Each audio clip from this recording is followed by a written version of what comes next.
दोस्तों, वंदे मातरम। मंगल देव जी वक्रगत होने वाले हैं 6 दिसंबर को। और पश्चिमी पद्धति के अनुसार सुबह 7 दिसंबर 4:56 दिल्ली समय अनुसार।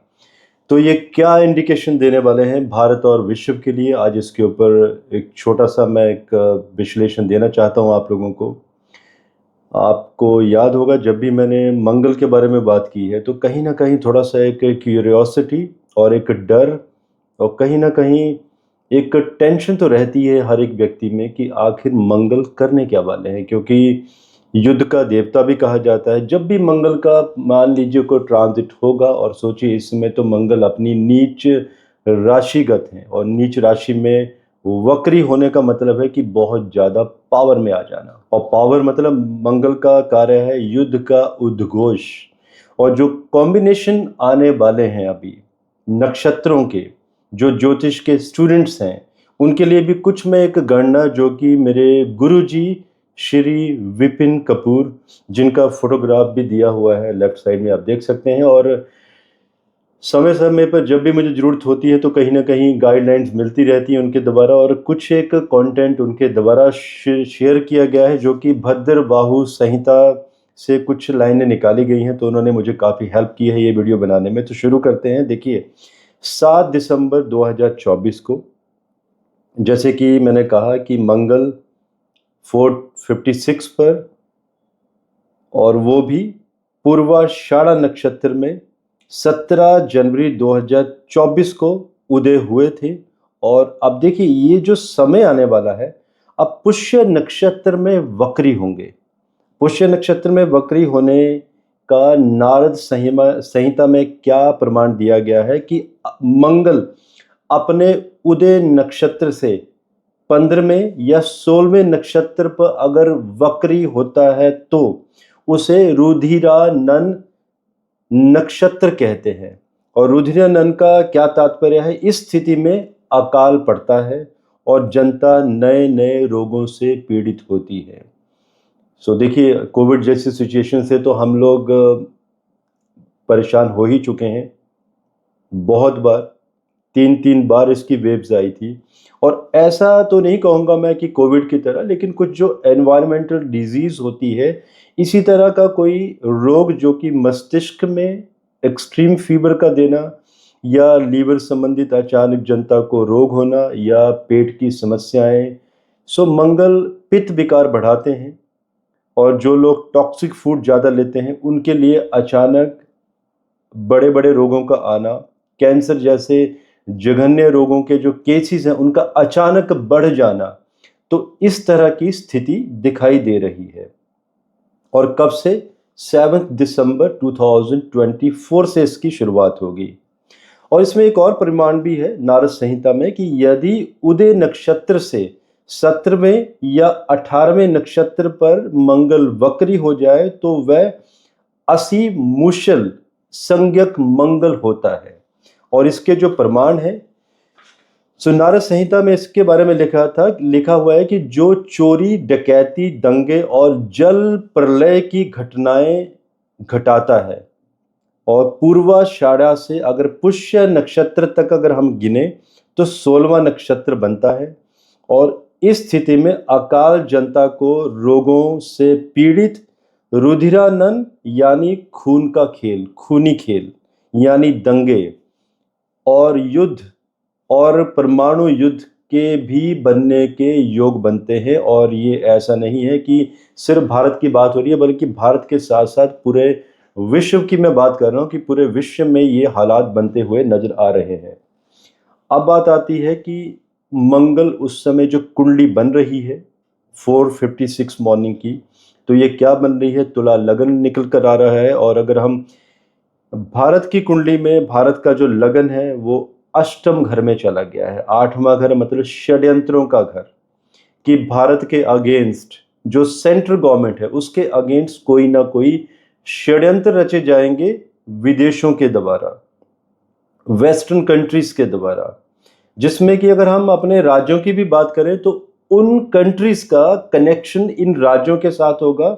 सौराष्ट्र गुजरात, महाराष्ट्र, पंजाब तथा पहाड़ी क्षेत्रों में भी बहुत बड़ी हानि पहुंचने के योग बनते हैं, जिसमें कि दंगों जैसे हालात बनेंगे, ड्रग्स के केसेस ज़्यादा बढ़ेंगे, ड्रग्स का इंपोर्ट ज़्यादा होगा, अचानक लोग पकड़े भी जाएंगे, युवा इससे भटकेंगे, युवाओं के आपस में युद्ध होगा, लड़ाई झगड़े होंगे, अकस्मात अकाल मृत्यु की घटनाएं युवाओं के बीच में बढ़ेंगी। आपस में ही कॉलेजेस में युवाओं का 2 3 4 गुट कितने भी बन सकते हैं, आपस में युद्ध जन्य स्थिति बनेगी। पुष्य नक्षत्र पर मंगल, जो कि चोरों का बोलबाला होता है, ये मंगल के प्रमाण है। और कर्क राशि पर मंगल के वक्री होने से भिन्न भिन्न देशों के बीच में युद्ध जो कि चरम सीमा पर पहुंचने के योग बनते हैं। मुझे मालूम है कुछ लोग अभी कहेंगे कि अचानक ही अभी तो इजराइल या जो भी लेबनान में अभी हो रहा है, तो कहीं ना कहीं समझौते की तरफ बढ़ रहे हैं। आज दोस्तों 4 दिसंबर है, दिन के 12:15 बजे हैं। ये वीडियो आपको अब देखते हैं कब मिलता है।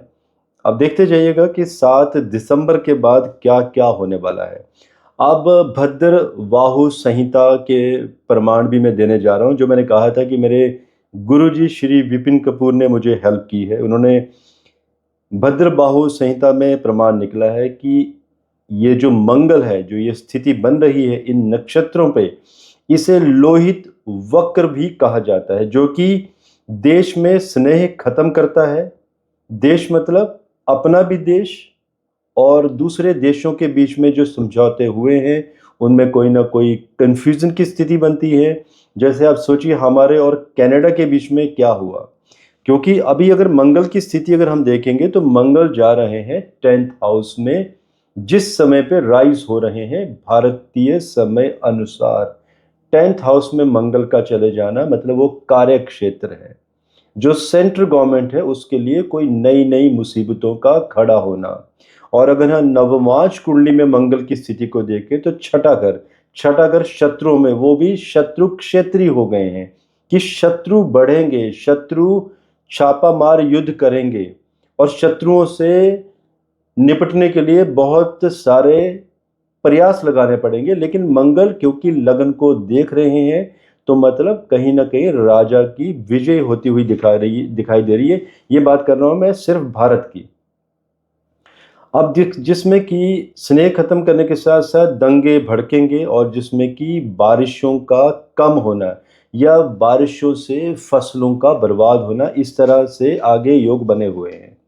जैसे कि राज्य सरकारें और सेंट्रल गवर्नमेंट, इनके बीच में अचानक ही बैलेंस बिगड़ेगा। राज्य सरकारें अचानक ही विरोधी हो जाएंगी, और कौन सी सरकारें? जो सेंट्रल गवर्नमेंट की सेम पार्टी के साथ कनेक्ट करती हैं, आपस में विरोधाभास होगा विचारों को लेकर, और दुनिया युद्ध में उलझना शुरू हो जाएगी। और क्योंकि ये जो राज्य सरकारों और सेंट्रल गवर्नमेंट के बीच में जो विवाद होगा, देखिए आज एक ग्लोबलाइजेशन हो चुका है। राज्य सरकार और सेंट्रल गवर्नमेंट के बीच में जो भी कोई छोटी सी भी विवाद होता है, वो सिर्फ भारत के अंदर ही निहित नहीं है, पूरे विश्व के साथ कहीं ना कहीं कनेक्शन बनते हैं ग्लोबलाइजेशन के कारण।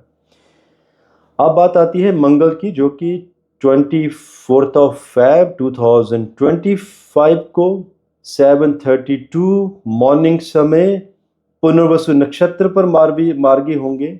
लोहित वक्र मंगल का प्रभाव 6 मास पहले और 6 मास बाद तक रहता है। इससे पहले भी मैंने इसी तरह का एक वीडियो दिया था, उसमें भी इसी तरह के प्रमाण दिए थे, और जो प्रेडिक्शन दी थी आप देखिए वो सब की सब प्रेडिक्शन एज इट इज हो रही हैं। आप पुराने वीडियोस भी देख लीजिएगा, मंडे इन एस्ट्रोलॉजी में जो मैंने कंटेंट दिया था पहले, वैसे ही हो रहा है। अब देखिए इससे 6 माह पहले आप देखिए ईरान इजराइल युद्ध। अब सोचिए क्या हुआ। मुझे मालूम है कुछ लोग कहेंगे कि युद्ध कहाँ हुआ, लेकिन सडन अटैक तो हुए, एक्शन हुआ तो रिएक्शन भी हुआ। तो इस तरह की स्थिति आगे दिखाई दे रही है, और बाद में अगस्त 2025 तक इसका प्रभाव बना रहेगा। 2025 में 2 खप्पर योग भी आने वाले हैं। आपको याद होगा जब खप्पर योग आया था पहला 15 नवंबर 2020 को, जिसकी मैंने प्रेडिक्शन दी थी 1 मई 2020 को। मैंने कहा था कि एक सेकेंड वेव आएगी 15 नवंबर 2020 को। वो आई थी यूके में। आप याद कीजिए, पुराने आप वीडियो देख सकते हैं, ये वीडियो आपको मिल जाएंगे, डेट वाइज मैंने बता दिया है। तो सोचिए, खप्पर योग जब नक्षत्रों को प्रभावित करता है और किसी देश और विश्व लग्न कुंडली को प्रभावित करता है, तो विश्व में किस तरह की स्थितियों को उत्पन्न करता है। सो खप्पर योग आएंगे, उसका प्रमाण मैं बाद में आप लोगों को इसके ऊपर वीडियो दूंगा 2025 जब शुरू हो जाएगा। और देखिए, जब हम परमाणु युद्ध की बात कर रहे हैं तो या तो इसे ईश्वर ही रोक सकते हैं या कोई ग्लोबल लीडर, और इशारा आप समझ रहे हैं कि ये युद्ध अभी तक हो चुका होता था। तो अगर इसके पीछे कोई सुपर पावर है, यूएस नहीं दोस्तों, हमेशा यूएस नहीं रहती सुपर पावर। मैं भारत की भी बात करता हूँ कि we are also going to be a super power in 2031, और इसकी शुरुआत 2014 से हो चुकी है। तो आप इशारा समझ गए हैं कि कौन है जिसने इस युद्ध को कहीं ना कहीं रुकवाया है। जब भी हम मंडेन की बात करते थे कि ऐसा कुछ होने वाला है, और जो नहीं हुआ बीच में, जो बड़ी वाली चीज़, जो ट्रिगर हुआ भी, लेकिन ट्रिगर्स के बाद चीज़ें रुकी, इसी को ही तो कहते हैं देश काल पात्र। जब आप लोग कहते हैं कि क्या कोई उपाय है, तो ये होते हैं वो उपाय कि अचानक ही कोई मसीहा या कोई स्ट्रांग लीडर आएगा, तो मध्यस्थता करवाएगा सीक्रेटली और चीज़ों को अलग थलग कर देगा, कुछ बड़ा ऐसा होने नहीं देगा, जिससे कि मानवता का कल्याण भी होगा। अब बात आती है कि 2025, याद होगा आपको, मैंने लास्ट ईयर भी एक वीडियो दिया था कि 2024 में 24 घटनाएं घटेंगी। उस वीडियो का, इसी वीडियो के डिस्क्रिप्शन बॉक्स में आपको लिंक दे दिया जाएगा, आप वैलिडेट करवा लीजिएगा। जो 24 घटनाएं मैंने बताई थी वो एज इट इज़ घटी हैं। सो 2025 के लिए भी आपको इसी तरह का एक वीडियो दिया जाएगा, जिसमें बताया जाएगा कि कौन सी वो 25 घटनाएं हैं जो 2025 में संसार में घटने वाली हैं। इसके साथ साथ नई टैक्स नीति, जीएसटी का आगे क्या फरमान होगा, तूफान, दंगे, सुख समृद्धि, ये आपको नेक्स्ट एपिसोड में चीज़ें मिलना शुरू हो जाएंगी। और आप लोगों के कुछ क्वेश्चंस हो, आप लोग जरूर पूछ सकते हैं। आज के लिए मुझे इजाज़त दीजिए। धन्यवाद। जय हिंद। भारत माता की जय।